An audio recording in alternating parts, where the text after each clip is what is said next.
There we go. What's going on, everyone? Welcome to another episode of the True Beast Podcast. And tonight we have Dr. O. And of course, we're going to bring in Roger as well. And we got a great episode. There he is. For whatever reason, Doc, it wasn't letting me invite you, but I had to exit out of there. But we're here now, man. Let's go ahead and get Roger in here. And we'll get the ball rolling. How's your evening going?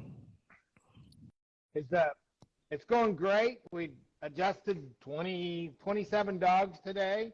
So, sent a couple of them to X-Dog to find the vest and, to do some neuromuscular That's awesome. So I know you haven't seen one of our episodes yet. So what we do on our episodes, Doc, is that we do these giveaways. And in order for people to do a giveaway, they have to ask us a quality question in the question box, which we already have some questions coming in. And so as soon as you ask us a question, we're gonna put your handle in our spinner wheel, and then throughout the night we will be doing random giveaways. So in order to enter, just go ahead and ask us a question. Of course, if you don't know who Dr. O is, he is the owner of All Creatures Every Spine. And I know you haven't met Roger yet, Dr. O, but here's Roger.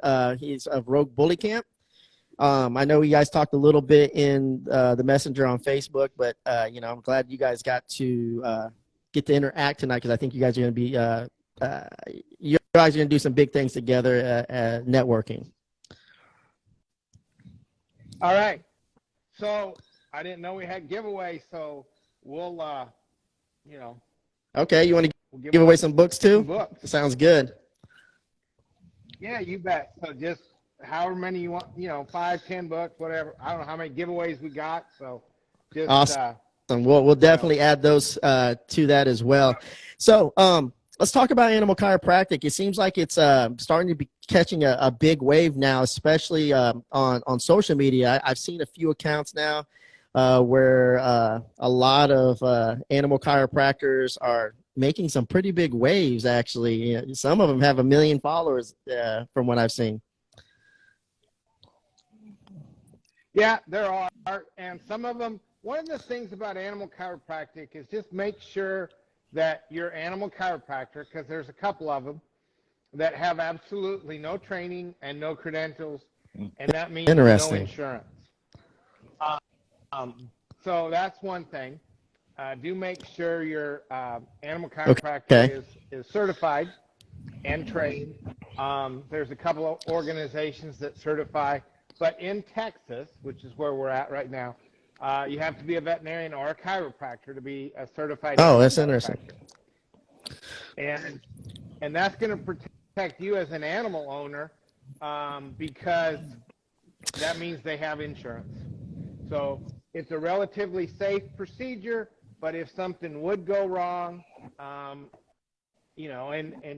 we're all businessmen here, so, sure. And we all have animals. Stuff goes wrong. And it can be something as simple as, I adjust your dog, you say, oh my God, he's doing great. We and then somebody else comes in and they don't have control of their dog. We have a dog fight. That could always cause some problematic issues. Didn't have anything to do with the chiropractic adjustment, but Hannah's on here, and she swears by it. And if you guys don't know who Hannah is, she just won. She was the handler of the national champion Zero in the ABKC this year. So if, when you talk about wanting to have a competitive edge and doing whatever it takes to make sure that your dog is showing at its full potential, or just living a higher quality life, animal chiropractic seems to be one of those things that can enhance your dog's quality of life. Well, every organ in the body is controlled by the nervous system. And one of the biggest misconceptions about animal chiropractic is that it works on muscles. And we don't really work on muscles. And it gets rid of lameness and all that kind of stuff. And that's not my goal as an animal chiropractor. When I adjust a dog, my goal is to remove vertebral subluxations or interference in the nervous system, interference in communications. Like we had a very, very big subluxation at the beginning of this meeting. Yeah. You couldn't invite me. We got that subluxation removed, and now our communication is good, and we're able to hear everything and see, and so we're functioning at high levels now. And if we hadn't got that removed, you'd still be here, just the two of you guys talking, and I'd be sitting here going, where are they? I thought they were going to invite me. And that's kind of what happens if we have a problem in the nervous system, in the spine. And so what I do as an animal chiropractor is I use my hands, I examine the dog's spine, we remove vertebral subluxations, and allow the nervous system to communicate. Now, sometimes we identify problems that are making the animal subluxate more often. For instance, if we had, if my left arm, and it is smaller, but let's say my left arm was 2 inches smaller than my right, it wouldn't really affect the way I walk. But if it was a dog that had a leg smaller, one leg smaller than the opposite leg, the opposite front leg, or one back leg smaller, it will affect every step. I've seen that multiple times, especially confirmation shows, where. Yeah, and you got really a difference in muscle mass, and there's two ways to lose muscle mass or get atrophy. One is to not use the muscle. Takes 7 weeks to get a noticeable difference. The other one is to cause interference with the nervous system. Takes 7 days to get the same muscle loss. Then the three of us, if we had muscle loss in a limb, we would go to the gym and work that limb more than we did the other. Pretty simple. All right. Problem with a dog is that when they walk, they use every muscle in their whole body. Interesting. To take one step. So we need to do something to make them use one muscle more. So that's why, like, we recommend a lot of times uneven weight in the vest to make the one leg get stronger, because otherwise, if we start like this and we go work out in the gym for 6 months or use the vest and do a bunch of training, 6 months we're stronger, but we're still uneven. And that unevenness is what leads to injuries. I know in the bully community, stiff stifle seems to be a problematic issue because the dogs are becoming so extreme, compared to the frame. I know Roger could be more in detail about that, but what would be some of the solutions to that, to balance out a dog that is, pretty extreme, because they're packing a lot of size on these smaller frames, a more compact frame. All right, couple things. Let's go back, and one of the big chiropractic premises is that innate, which is the intelligence that made, me be me and Stan be Stan and Roger, you're Roger, right? Okay. Sometimes. Yep. Right. You're not Pamela, you're Roger. Okay. All right. Innate doesn't make mistakes. Okay. So our DNA is coded for what it's coded for, and it doesn't make mistakes. All right. So if we say that we've done this to these dogs and blah, blah, blah, and now we have to admit that innate now all of a sudden is making a mistake. Well, doesn't happen, because innate doesn't make mistakes. It only reacts to its environment. So some of these bullies that we've seen that have stiff back legs, it's a couple things. One is toenails. If a dog's toenails hit the ground, if you can't do a credit card check, which means when the dog is standing square, you should be able to run the credit card between the ground and the dog's toenails, and it should just go in there, slide in. Now, not the pads, but the toenails. Because if the dog's toenails hit the ground, his brain says, I am climbing up a hill. Interesting. And that changes the angle of the way the stifle works. And so that makes it weak and stiff and all that. The other thing we see is then we have a pelvis problem that causes, we see that the stifle is stiff, but the pelvic muscles are stiff too. The pelvis doesn't have a full range of motion. That's interesting. Now, different breeds of dogs will have different range of motion, but they still should have a good. Yeah, so we see a lot of dogs that just like lack angulation altogether, like they're almost just dead straight. Is there anything in your end that you can do to help correct that in the dog, or is that just is what it is? Well, like I said, I would want to check the toenails. Would be one thing, would be really big. Make sure those toenails are appropriate, and then get them moving and range of motion. And here's why. Feel the muscles in your neck, here. Both of you guys, and move your head up and down. All right, now bite. Just bite. They tense up. And what happened to those muscles? Yeah. They tense up. Now, for you and I, when we walk, tense muscles in our neck really doesn't affect the way our legs move. But a dog has a head bob. And we normally think of a head bob. We don't want a head bob. We don't want a noticeable head bob because we're used to talking about that in terms of lameness. Okay? But there's two head bobs in a normal stride. And the head bob does a couple things for the dog. Number one, it goes down, takes weight off the back end. So it allows the back end to come forward further. Number two, it goes up. That allows the front leg to come forward. And then it starts over again.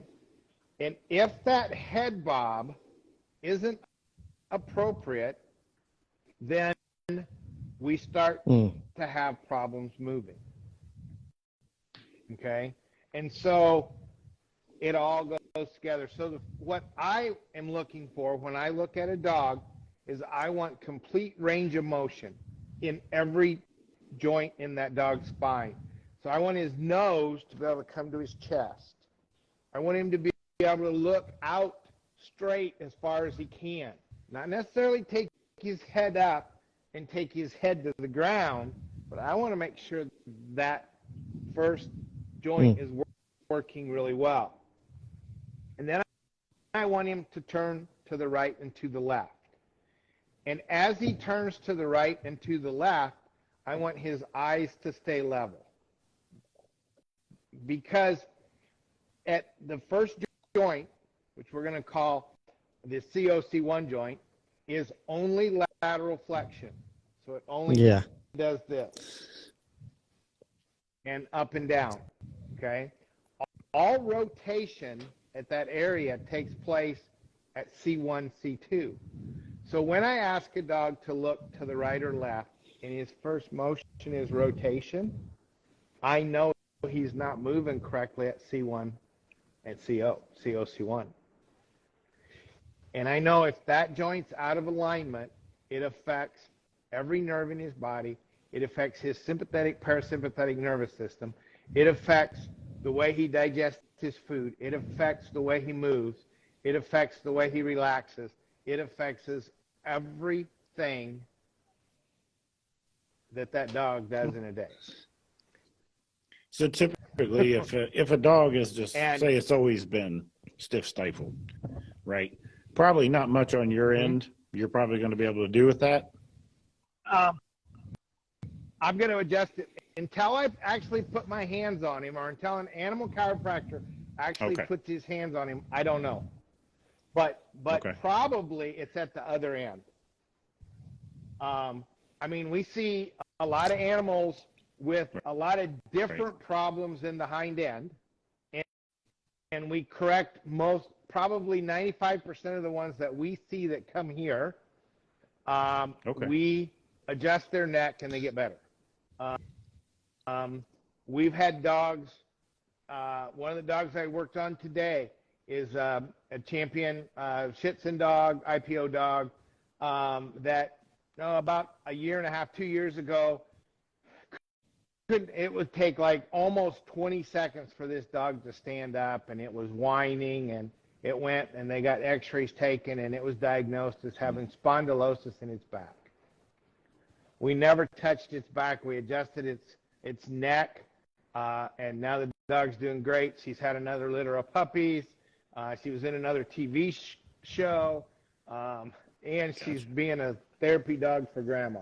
So I've actually seen dogs at a show, like, you'll see them early in the year and they look really good. Like their angulation looks on point, but you'll see them at another show down the road and they look more stiff, stifled, more straight.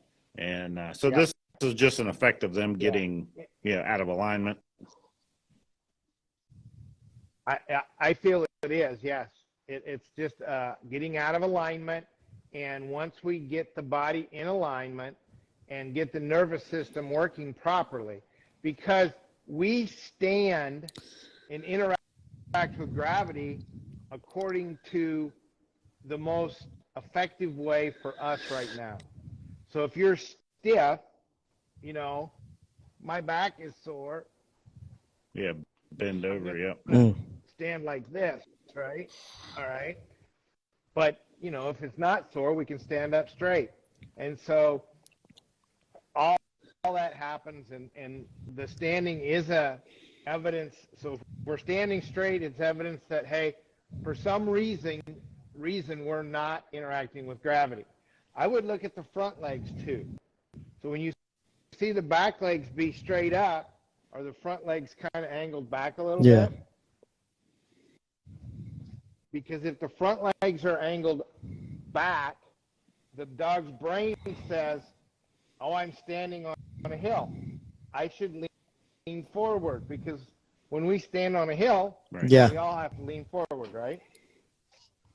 So if the dog leans forward because he thinks he's standing on a hill, because his toenails are too long, and he's not standing on a hill, then he's going to have to counteract with an inappropriate angle in his hind end. So we got a boatload of questions in here. We're gonna start asking these away. Underscore Melissa Beveridge underscore. If I chopped up your name, I apologize. What are the telltale signs that a dog could benefit from an adjustment besides obvious lameness? He has a spine. Yeah. So one of the things that we do, and I don't have a spine here, we will find the hip bumps. Okay.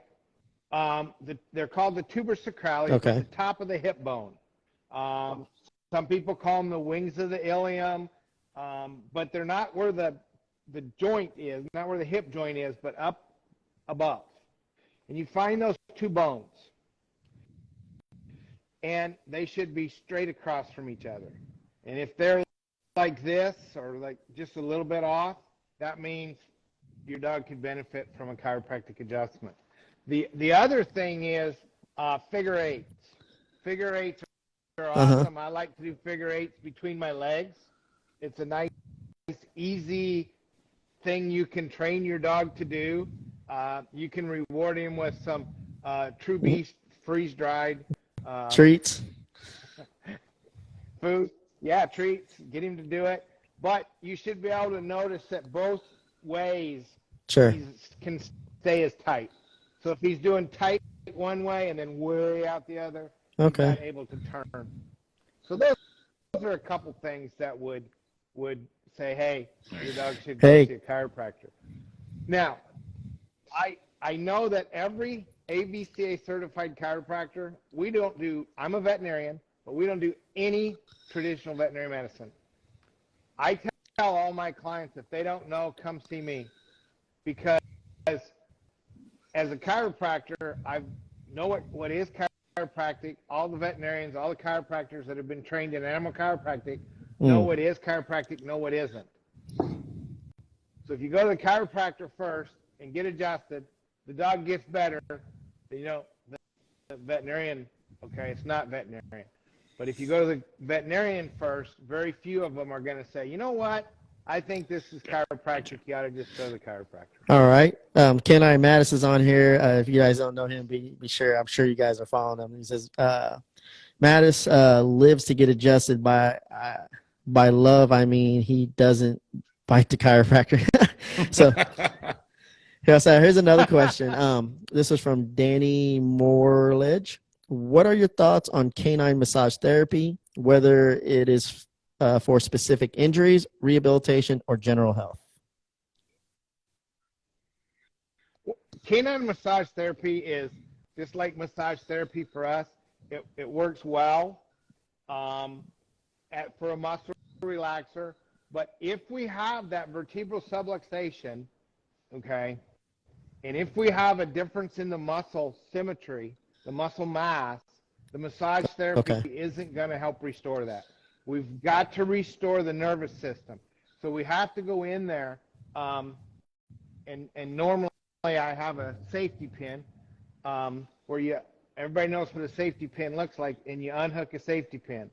Well, when the safety pin is connected, it's a loop, all right? And that's the way the nervous system is. It's got stuff going down, stuff coming back up, going down and coming back up. And when that disconnected, the only therapy that we have right now is the adjustment that puts that nervous system and gets it working correctly again. There's a lot of things. There's a lot of therapies. We use cold laser sometimes. There's acupuncture. There's ozone. There's massage therapy. There's all kinds of stuff that will help these animals feel better, but they're not going to get that nervous system. Now, is there a scenario where you'd say you wouldn't want to do, like maybe a dog that's prone to like IVVD or something like that? Would you? So you want to do it on those? Ones we okay. Because they're prone to herniated disc or something potentially. Okay. Not very likely because of gravity. A lot of medicine is transferred from medicine to veterinary medicine and back and forth. And gravity affects our spine at 90 degrees difference to the way it does a dog's spine. Yeah, that makes sense. And so think about the disc and the way gravity is on it. The disc is below the cord anyway. And gravity is going to make that disc go down most of the time. We have some ways of checking what we call drill torque. We do some leg length stuff, and you can go, it's explained in the book a little bit, and it's also, there's a video you can click on. If you go to allcreatureseveryspine.com, there's a leg length video in there you can look at. But if that leg length is changing, we know it's not a prolapse disc, and then we adjust their neck. And we're about 95% effective on paralyzed dogs that supposedly have IVDD, with them walking and running and doing all kinds of stuff. That's interesting. All right, so 5D_bullies. At what age do you recommend the first visit?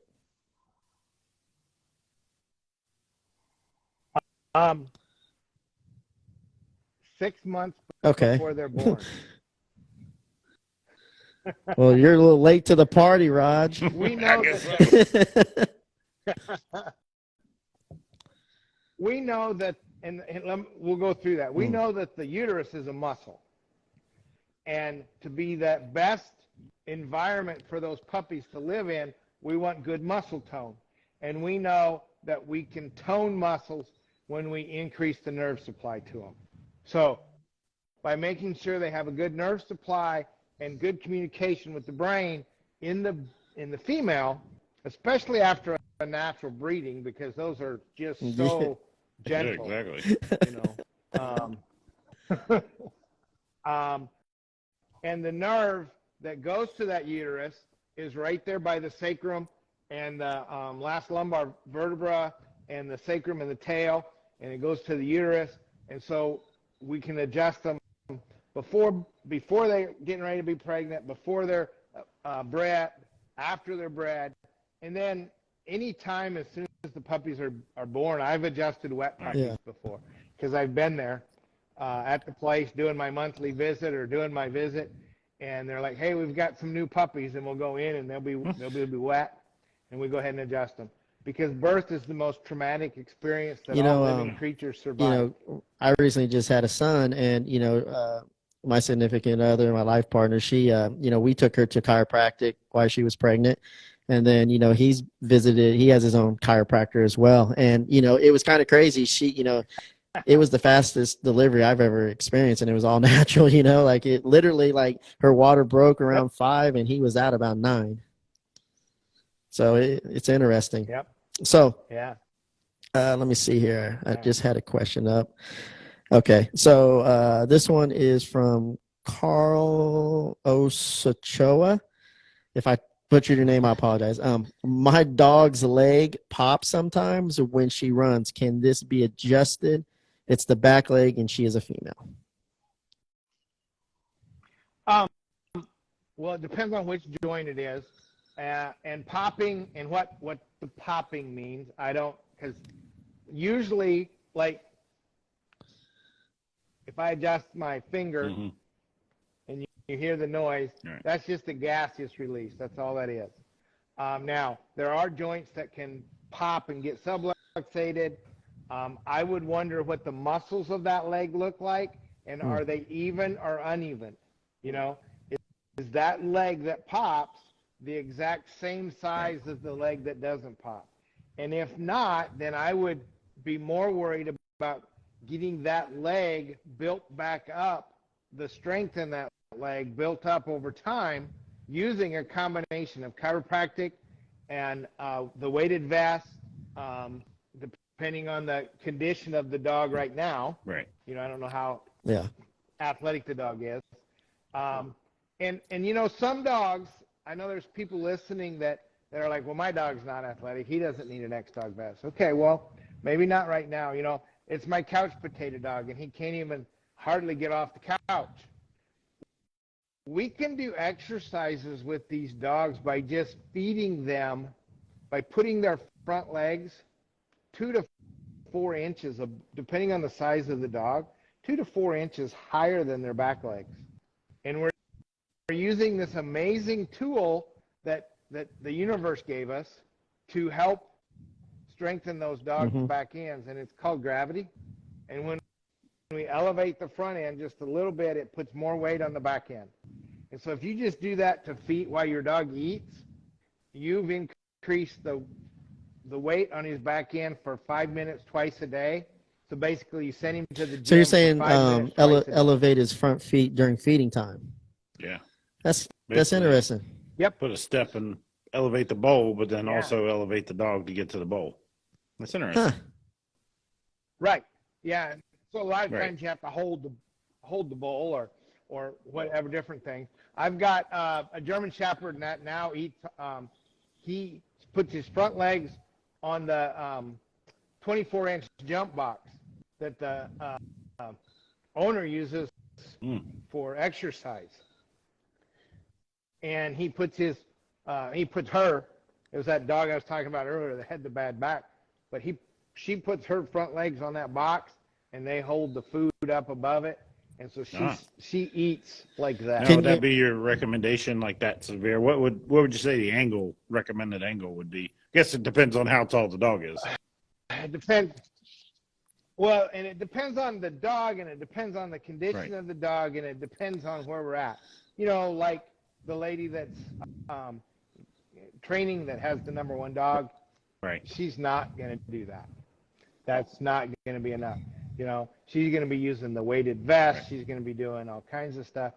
And, you know, and if one of her dog's muscles ends up being a little bit small, she's going to catch it early on. Somebody asked me today how often I thought their dog needed to get adjusted. I said, that's entirely up to you. What level do you want your dog to perform at? Usain Bolt gets adjusted before and after every race.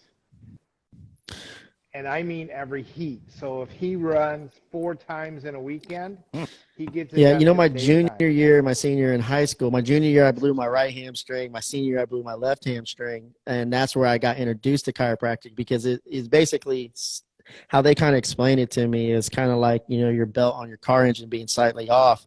And I mean, he was kind of amazing. He could sit down at the end of the track and just watch the runner's hips, and can almost determine who was going to win the race.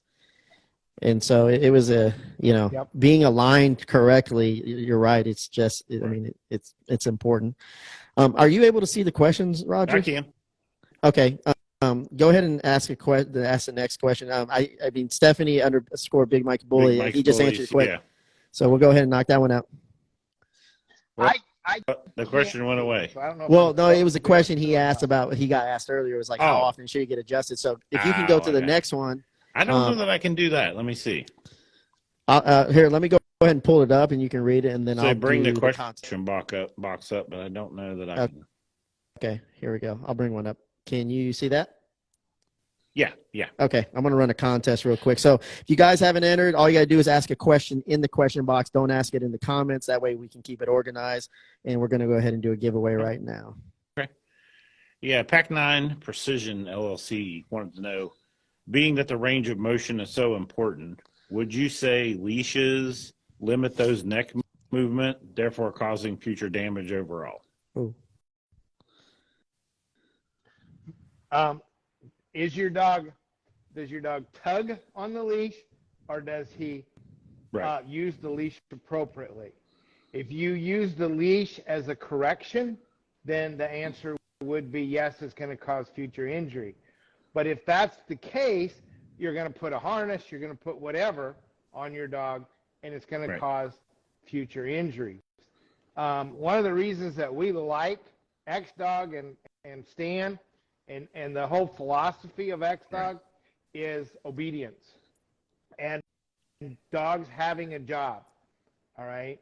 The number one cause of euthanasia in the United States is behavior. For whatever reason. It could be because they're obese and they don't do what they're supposed to do. They pee in the house because they don't do what they're supposed to do.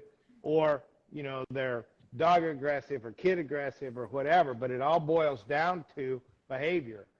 And if you have a dog that has good leash manners, it really doesn't matter which collar you use. You know, I've seen dogs get hurt by the gentle leader. You know, you put a retractable leash on a gentle leader, and that dog goes running and hits the end of that retractable leash. Boom! Man, you've got a lot of shock. You've got a lot of pressure on that. You know, yeah.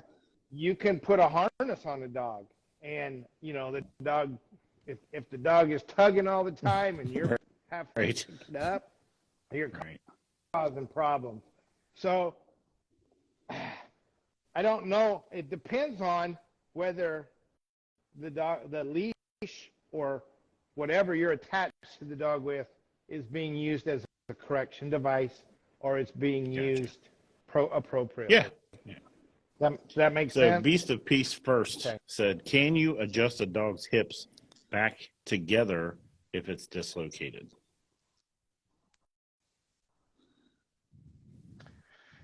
If it's a dislocated hip joint is actually the coxofemoral joint, not the true hip joint, and it is torn out, and it would have a torn ligament. So the answer would be no, because we have to have something to fix that ligament to hold that bone in place. Now, if the bones are still all together and have been stretched or sprained or strained real bad, just as long as it hasn't left the socket. per se. Yes, so it depends, because what we call the hip joint, the true hip joint is where the ilium attaches to the sacrum. That's the true hip joint. The coxofemoral joint, okay, is called it's the layman's hip joint, and that's the one that gets dislocated. Gotcha. So depends on where it's at. And let me see. This one is Pumbaa the active dog. They want to know what is the reason to start this? Can you do it just because your dog is aging? You can do it because so the reason to start it is to improve your dog's ability to interact with gravity and its environment. Okay, that's the reason to start it. You can start because your dog is young, because he just got born and introduced into a new environment. You can start it because he's older, starting to slow down. You know, I love the videos. I'm trying to find somebody to make me a video.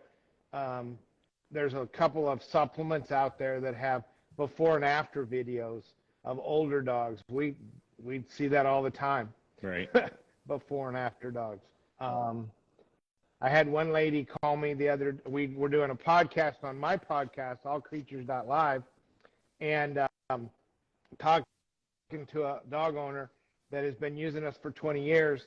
And she said, you know, Doc, the problem with using you is that I now have 8 dogs instead of 4. And I said, well, how's that my fault? She said, well, I've always had 1 or 2 dogs in training, 1 or 2 dogs competing, and then we have the retired dog that dies. She goes, I now have 4 retired dogs that are too old to compete, but they don't die because they get chiropractically adjusted and they're doing great and they're not on drugs anyway. So we're increasing the longevity of her dog. She said it jokingly, but you know, she was like, I never realized that the life expectancy of my dogs has gone up about 5 or 6 years. So the next question here, they want to know, what can we look for in our pup's walk to confirm that they have hip issues and require adjustment? Well, I would say that the hip issues, anything that's abnormal gait, difference in leg length. So if you watch your dog walk, if one foot hits here, you know, you're watching the dog walk, one hits here, that next leg should hit right beside it. If it hits in front of or in back of, then you know you have a pup that needs a chiropractic adjustment. And which is now is a good time to talk about hip dysplasia. We see a lot of dogs that come in here and they've been diagnosed with hip dysplasia. And I take and put their hips, their true hip joint, between my hands and I push. And a lot of dogs don't care. Most of these dogs that have hip pain don't care when you do that. You take and push your hand over the middle of their back and they sit down or they scream or they try to bite you. Their pain is actually coming from the back, not their hip joints. So we adjust those dogs and they do fine. Yeah. So we see a lot of dogs. I mean, I've been a veterinarian for 32 years, been doing animal chiropractic for 22, and for about 10 of those, I did everything. You would come to me, and I would be like, well, we do x-rays, and we do blood work and all that. And now, for the last 8 years, 10 years, we haven't done anything but adjust. So you bring me a dog, I adjust it. We've had hit by car dogs come in. We adjust them. They look better. Well, let's see what happens. All right? Here's the thing I tell anybody, and it doesn't matter. Let's say you brought me a dog, and we adjust him. Does he look better? Yep. We both agree he looks better. Great. Take him home. Call me as soon as he looks bad. All right. So you call me in 2 days and say, man, doc, he's bad again. All right, bring him back. Well, I can't get there. Okay. Well, when can you? Well, we'll get there in 3 days, 4 days, whatever. But you bring him back and we adjust him again.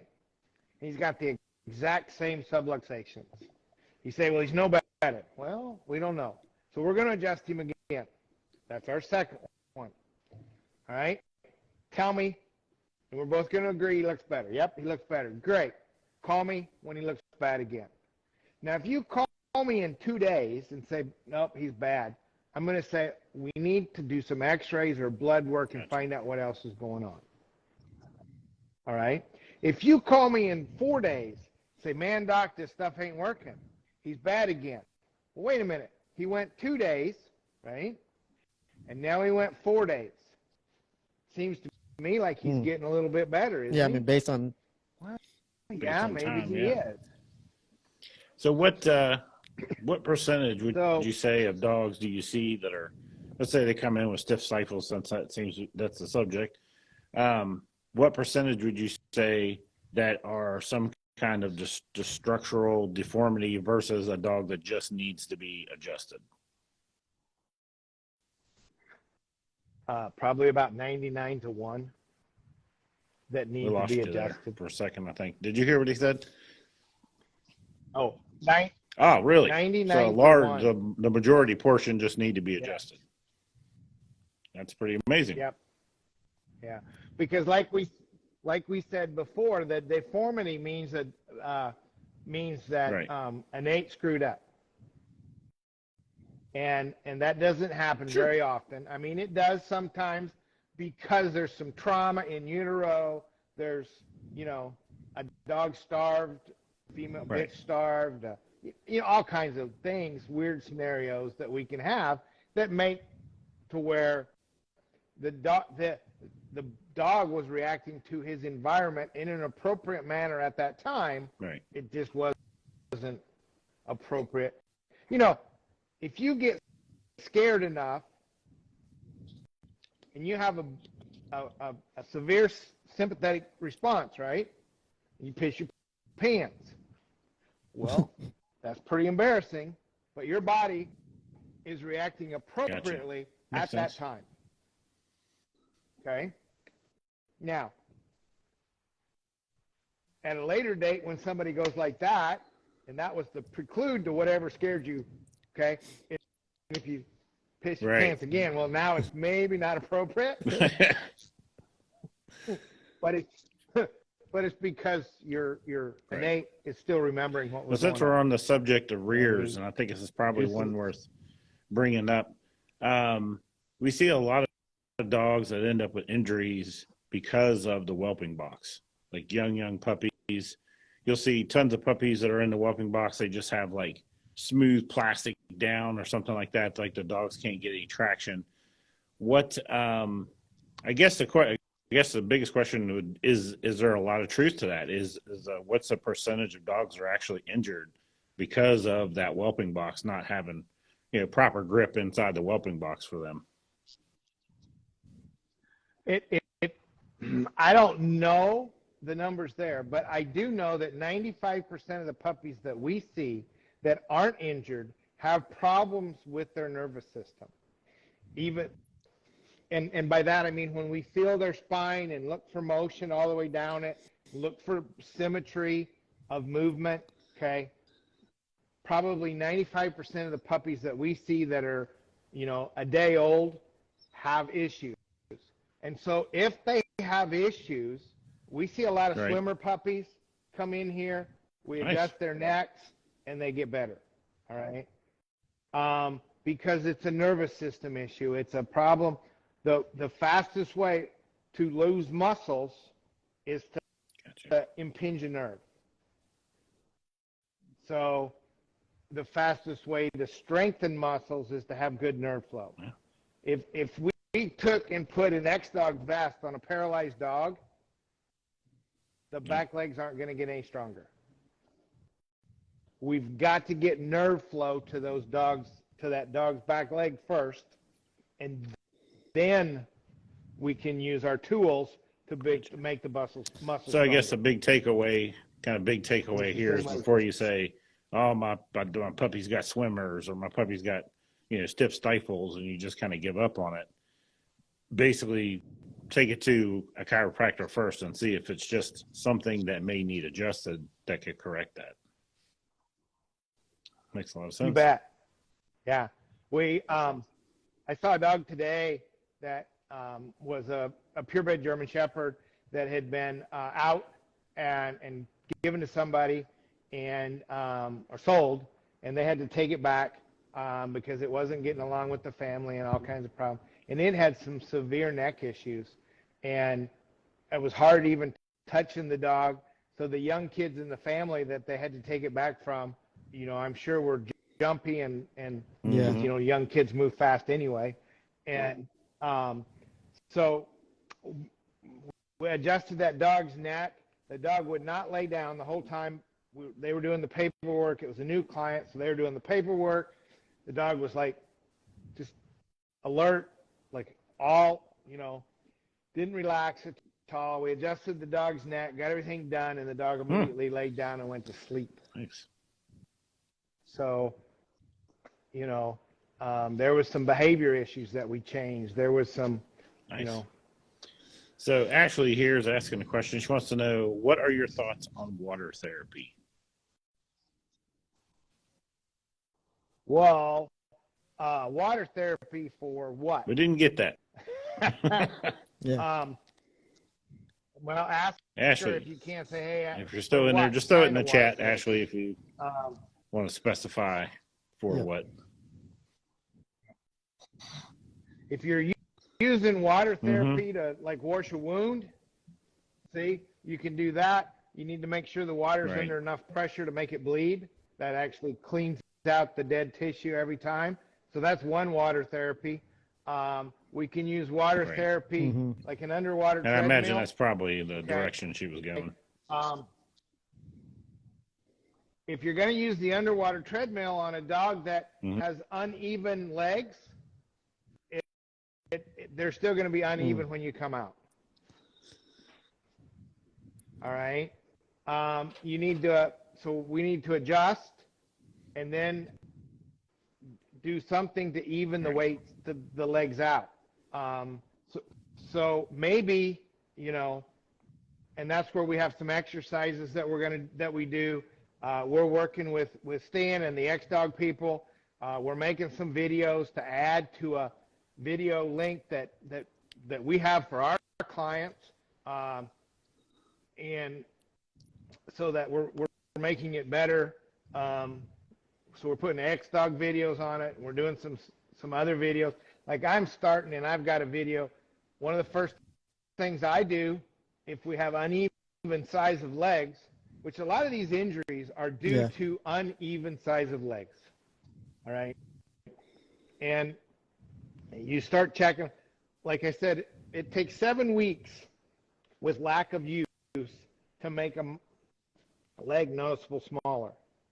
I've seen dogs come in here that tore their cruciate yesterday. All right, that's the story I have, is that the cruciates tore. They come in here and the leg is an inch smaller than the one they're standing on. That didn't happen overnight. That took a long time. So something's been going on with that nerve flow the whole time, and that leg is actually smaller, and that's why it tore. So if we can keep an eye on our dogs and make sure that their muscle mass is even and that these dogs are bilaterally symmetrical, it will solve a lot of these issues. Now, if a dog was imbalanced, this may be another question for Stan or something, I don't know, but if a dog does have an imbalance, let's say, his rear is bigger on the right side than it is the left side, like how, obviously you need to work that weak side more than you need to basically not work the other side. You need to work just the one side. Is that something the vest does good, or is it something that needs to be more like ankle kind of weight situation, or?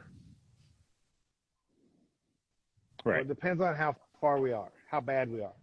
Sometimes all I'll do is have you hold the dog's food bowl in the middle and make the dog go around you, and you have him. Right. So my right is over here, okay? So if my right leg was weak, you would move my food bowl that way so that I have to push with my right leg, okay? And that would be a start. And the next thing we do is you find out if your dog is a I don't care dog or a oh my God dog. All right? You put a piece of duct tape on the good leg. So in my case, I'd put the duct tape on the bottom of my left pad. All right. He's If going to it walk on doesn't it matter, anyway, but right, yeah, gotcha. Yeah. All right. So those dogs are a little harder to train, to rehab, okay? Because even if you put ankle weights on the leg he's not using, he will probably just hold it up. All right. The dogs that are the easiest to train are the dogs that when you put the duct tape on the left foot, they go, oh my God, oh my God, oh my God. And they put all their weight on their bad leg. And so you do that for 5 minutes. Now you just I could see utilizing duct tape or even one of those shoes. I've seen dogs who never wore shoes before. Oh, yeah, freak out when you put a shoe on them. Yeah. But yeah. You have to get kind of creative, it sounds like, in a lot of senses. And, you know, it seems like you don't have to do as long extended period of time when it comes to rehabilitating or balancing out one side or the other. It seems like, you know, like, for example, during feeding time or just during like a situation where I mean, correct me if I'm wrong, but, you know, maybe 5-10 minutes a day. Well, yeah, and I have people all the time that say, well, I'm going to go like the underwater treadmill. I'm going to go to the underwater treadmill, spend an hour in the underwater treadmill once a week. Well, Stan, I know you work out. What happens if you work out? I work out 7 days a week, twice a day now. You know, one day a week, you're just going to get sore, you know, because you're not conditioned. Yes. And you're not going to get anywhere. And so it's better to spend short periods of time. And some of these dogs, let's face it, some of these dogs don't have a lot of activity that we're trying to rehab. Now, if a dog is active, like probably one of your competitive dogs, Roger. he's got show confirmation bullies. Yeah, American bullies. Well, one of your confirmation dogs was a little bit off. You're going to put the vest on. Okay, and you're gonna weight it unevenly. Instead of using all 7 pockets evenly, like it says on the box, so you're gonna want to have to talk to your chiropractor or and help. And we have some charts that I sent. I don't know about musk. You can send those out. I sent you the PDF of those, Stan. I think. Anybody that wants one, just send them a one of those, and that'll get them a way to check the baseline and see if their dogs are even or not even. Yeah, you would think like. And one of the things people are. No, you probably put like a heavier workload on the weaker side, I guess, right? To activate that side a little bit more. Yep. Yeah, and just do that for and if you don't do it all the time, so maybe you make 8 packets of weights instead of 7. So you put 7 evenly, and then you maybe for 5 minutes you put the 8th packet on the right front, if it's the right front leg you're working on, or the back of as far back on the vest on the right side as you can. That's the one. Do that for 5 minutes, and then take it out. And it's always been interesting because when we created the vest, it was always about precision. And then the longer we've gotten into this, we went out to Caesars at the Dog Psychology Center, and they would off balance the vest, like they'd put 2 weights on one side in different pockets and maybe a couple weights in the center on the other side. But they utilize it to address behavior issues, to give the dog a job to where the dog had to think. And then I think that would be the same way where if you did that, but you strategically, added weight in certain areas, you could get the dog to focus on what it needed to do in the areas that it needed to strengthen. Nice. Makes sense. Yeah, I mean, and you can use rubber bands too, the Nexa bands and all that, but I find there's a bigger training with that. There's a big longer introduction period with that than there is with the vest. you know, you put the vest on with no weights for a day, and most dogs are like, okay, Yeah. let's do whatever next, and then you can start putting the weights in and figuring out All where right, you I need got them. another question. This one's a pretty good one too. Can you see it, Roger? No, actually, the one from Ashley is just stuck there on the screen. Okay. Let me see here. This one's from Nellie Watts. If you can't see it, I'll go ahead and read it. Yeah, go ahead. Then... This happened last show too. I Did got it? stuck on the same question for the rest of the show. All right, Nellie Watts. I have an American Bulldog with a slight roaching in his back. Would an adjustment help straighten this out, or is it the way he is? Okay, couple things. One adjustment probably won't do anything. So I always tell people to plan on 3, okay, before we make any decision. And then the biggest cause of roach back that we see is toenails. Again, because it's input. It's input to the brain. And if those toenails are trimmed improperly, you know, and the anatomy. I had somebody the other day that was afraid I'd get their dog's toenails bloody, and in 32 years, I've never seen a dog die from a bloody toenail, but I have seen a dog die because their toenails are too long. Wow. Yep. Because it affects the whole nervous system. I mean, when I wear my 6-inch stiletto heels, you know. Well, let me ask you this then, because, you know, we deal with a lot of like high level weight pullers, and they purposely keep their nails long. What would be the reason for that? You have no idea. They say it's grip, but it's not. You can, I mean, I've seen dogs with normal toenails do fine. Well, that, I guess that kind of would force them to stay flat on their pad. You know, they couldn't get up on the front of their pad, so I don't know if that has anything to do with like traction. Well, and when they're pulling, and see, when most of those dogs pull, they're walking uphill anyway. And so that's going to change the angle of their feet and their toes, and it's going to help them. Even though their toenails are not touching when they're standing properly, when they go to pull, they'll be touching. So we're not talking about, you know, super short. I mean, we're talking about an appropriate toenail trim. Because those dogs that are, if the dogs are touching when they're standing, when they go to pull and that leg goes back, they're really going to be almost damaging. Yeah, we see dogs, you know, with front nails too long tend to look like they're weak in the pasterns, just because they're turning their wrists to adjust for the, you know, their nails being too long. Yeah, it's interesting. She said like her nails have been perfectly trimmed, so it's so they passed the they passed the credit card test. All right, FNX B Legacy. A dog limps when walking on hard surfaces like concrete, but when walking on grass or dirt, he doesn't. His nails are trimmed, by the way. Okay. Without looking at it, I don't know. It could be a lot of different things. And what does he walk only does he limp only at a walk, a trot, canter? What's the speed he's going? All that. So that those are all things that I would look at before I would do that. And so I really, you know, what are his leg lengths? Where's his hips?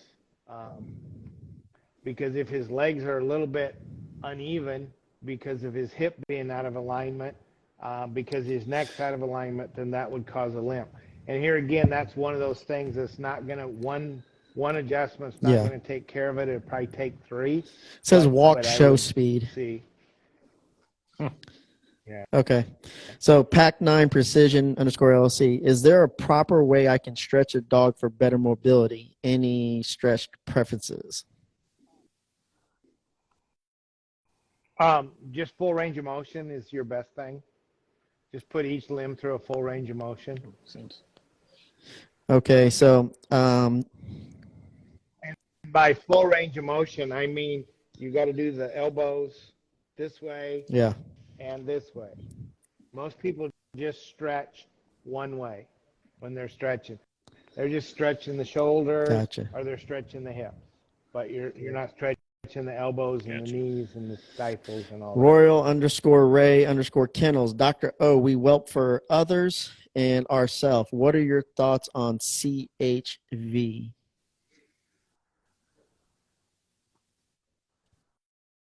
You know what that is, Roger? Tell me what it is, so I don't think I'm familiar with that one. Is it canine hepatitis virus? Yeah, I'm not familiar with that either. Uh-oh, that's another question Roger can't answer. It's going to kill him. Plasma. Hey, my ass was on the I'm telling you what, I went right on there, got on the plasma. Yeah, we went down a plasma rabbit hole last week. I'm like, I'll be damned. I'm going to figure that one out. All right. So one thing I do know that's going to, you whelp for everybody is that we do know it's been proven in humans that the chiropractic adjustment increases T lymphocyte activity by 400%. So anytime you can increase T lymphocyte activity, those are the white blood cells that actually attack viruses and bacteria. So a routine chiropractic adjustments is going to increase the immune system activity in the kennel that you're whelping in, and so it should help prevent any kind of transmissible CHV diseases. Apparently is the herpes virus. So you're going to increase the immune system. So that would be good. Anything that would increase your immune system is going to help with that. All right. We'll do one more question. You guys have any other last questions? We got one more giveaway, and then we'll call it a night. But because we're past our hour, but we're giving you some bonus stuff. And then for those who don't know, Dr. O is going to be coming on once a month, and so whatever you don't get out of this tonight, be sure to start stacking your questions up for the next thing. Ace, the German Malinois, is prey drive a real thing? I don't know if this has to do with chiropractic, but maybe you would know more about it. Yeah, dogs do they respond and they act for three reasons: prey, play. I can't think of the third one.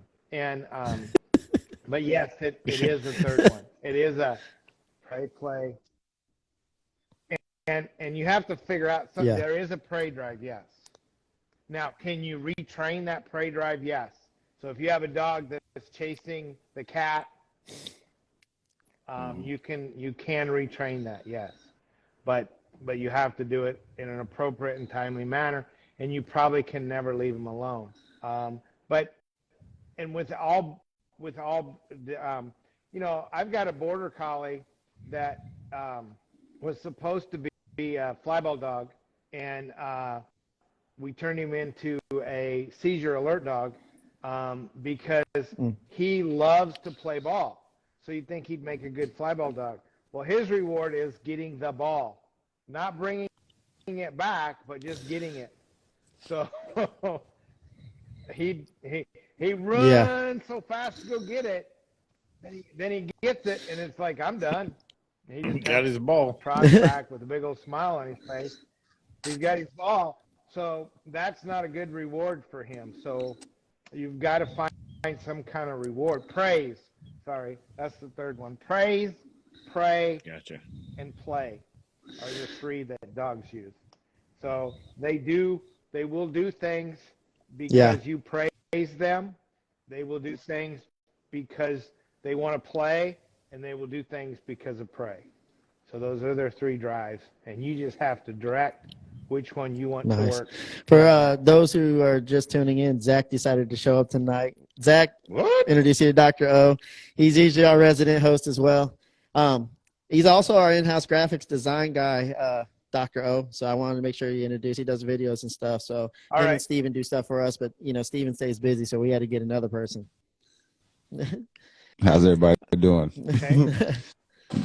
So, let me go let you know who the winners are for tonight. So, at underscore at Melissa Beverage underscore. You want a True Beast chicken topper. And also, if you know, like you guys want to get his chiropractic book, be sure to hit. Can they hit you up directly? That way they can get their addresses and stuff. Or what would be the best way for that? Why don't I? We didn't. Tonight we gave away 5. We have 5 winners. All right. Okay. I'll get 5 of them to you tomorrow, and then you sounds can great. put them in whatever That's perfect. you want. How's that sound? Yeah, plug away, man. Can I plug? Can I do a shameless plug? Yeah. It's available on Kindle, on Amazon. You can get it. You can get it on my website, All Creatures Every Spine. You can get it on Amazon, the hard copy, and then you can also get the Kindle version. And I think the Kindle version is like $3.99 or something. So. But there's a lot of value in that book. Trust me, I've read it. It's that's the whole thing, guys. Is like this is the whole purpose about bringing guests like this on our podcast.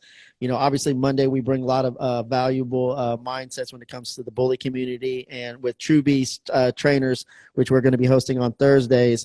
Our goal is to bring in minds like Dr.O to give you access to them, because they have very busy schedules, and you know he's doing us a favor by coming on, taking time out of his evening. So for you guys to come on here, we hope that you find the value. So be sure to continue to share our show every week, and that way we can continue to grow and continue to bring on more guests and continue to bring you more value. And so tonight we've got, like I said, 5 winners. Just reach out to us. If you're watching, you got to be tuned in. You got until 12 o'clock tomorrow. Well, I'm going to actually leave this one for an extra day to make sure that we get the books, and then we'll get those books and add it into your gifts. But Carla Ochoa, you won a True Beast bone and organ topper. Ashley Mardris, you won the Flex Canine hip and joint. Pack Canine Precision underscore LLC, you won the True Beast satin ball. And 5D underscore bullies, you won the muscle builder and performance 45. And who do we got next week as far as on Monday, guys? Is it? Do we have a guest on Monday? Because somebody just asked. Is it Hannah? Yep, Hannah and James. So we got the Hannah and Jim. Yeah. Yeah. So we brought you Dr.O. The man's got so much knowledge. Again, we're excited about him going into 2023 to be offering you guys so much knowledge. Be sure to go follow him. And Dr.O, where else can they? What's the best way to reach out to you? And if they have any questions. Right now, Dr. Bill, DRBILL. Okay. 1960 at Gmail. There you go. At Gmail. Well, guys, thank you again so much. Dr. O, thank you, man. You know, I love you, man. We're big fans of you, and I look forward to, working and partnering up with you guys. And you want to plug Weeby Vet? Can you do that? Okay. Not yet. Okay. But soon. We're working on Weeby Vet. And we're working on the videos. So Zach, I think we need. Yes, sir. We can make it happen. About a couple videos we need, and Zach's fast too, Doc. Like he's fast. He's efficient and he's fast. So. Hey man, but you can't use tonight as my point of reference. It's pretty late tonight. I'm sorry about that. Yeah. Okay. And then use that. Zach, go ahead and use that that PDF of the 12-point safety check and the 12-point neuromuscular check. You guys can send that to anybody that attended. Perfect. Get that out there, because that's going to help them identify when they need to go see a chiropractor or when they need to start using some. Yeah. Can you tell people a little bit about what they can expect from Weeby Vet once it launches? Weeby Vet is going to be every week or 2 weeks, there'll be a different set of exercises that you'll do with your dog according to what's going on with your dog's problems and what you have. So you'll have to establish a veterinary client-patient relationship with me, which is with our clinic, which isn't a big deal. We just have to do a Zoom meeting. I got to watch your dog. Probably have you measure it and do some stuff. And we need to know what what your goals are. If your goals are just getting the dog to be where he can go outside twice a day, great. Then we'll do a different set of exercises, and we have a different set of how often we do it. If your goals are to be a world champion, then we're going to have different exercises and timing. Instead of doing it 5 minutes twice a day, you're probably going to be doing it 5 minutes an hour. Yeah. So again, guys, tonight, thank you so much for tuning in. We appreciate your support. And as always, Team X Dog Strong. We'll see you next Monday, man. See you.